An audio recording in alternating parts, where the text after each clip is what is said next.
Mole's Awakening.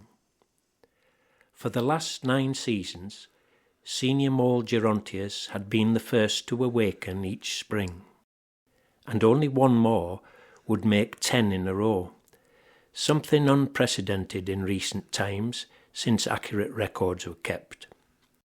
As first wakener, by tradition, this particular mole would give the formal annual address to the assembled colony at Primavera, the first day of spring, an important event to welcome and celebrate new growth, new life, with the promise of fresh, healthy progeny to maintain mole numbers. Minerva, a young, sleek and talented mole, had long harboured serious designs on the coveted title, and of late there was much speculation that old Gerontius had been taking things far too easy at the end of each busy season. He no longer seemed to take part in any of the vital tasks which late autumn would always bring.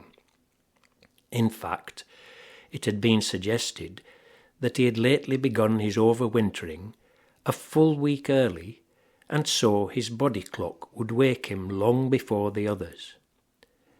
Normally, it was a case of burrowing deeper into the colder months, but on this occasion we had found a perfectly dry, abandoned rabbit warren at the very edge of Hespin Wood. As a watery evening sun set over Farmer Debbie's red corrugated barn, Gerontius, more drowsy than ever, took up a familiar place in a dark, comfortable corner. Minerva had made a new friend in Hemlock, a sharp-witted individual, fierce in any fight, yet kind and considerate at the same time. She loved him dearly, and of late Hemlock had offered several compliments on her pretty pink snout and delicate paws. Surely their offspring would make a fine addition to the group, creatures of which they could be rightfully proud. The pair of them had elected to stay awake for a few days longer. At first light, they quietly moved the sleepy-eyed young'uns closer to the main entrance. Now there would be no inconvenient murmurings and movement to disturb the sleeping Gerontius, when feelings of spring crept beneath the ground the following year.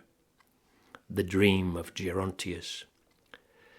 To further their plan, Hemlock, with razor-sharp claws, surreptitiously began to move a large quantity of soil in front of the chamber where his lordship slumbered peacefully.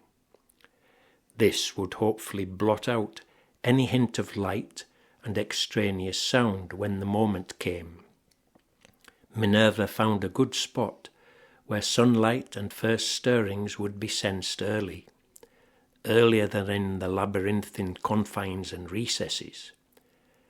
Their preparations complete, Hemlock nestled close to his mate and whispered fondly, "Don't worry, Minnie. All shall be well. All manner of things shall be well." Uneventful weeks turned into months, when a nimble fawn, startled by something in the undergrowth, leapt a fallen tree trunk and landed heavily close to the burrow. Soundly asleep, Minerva imagined hearing the sharp, insistent thump of President Borthwick's wooden gavel on a makeshift table. Lazily she turned to see a thin sliver of daylight flash into the semi-darkness as the form of an elegant animal shadow flitted overhead. At last the time had come for a new first waker. Already she was formulating the words of her celebration speech, a labour of moles.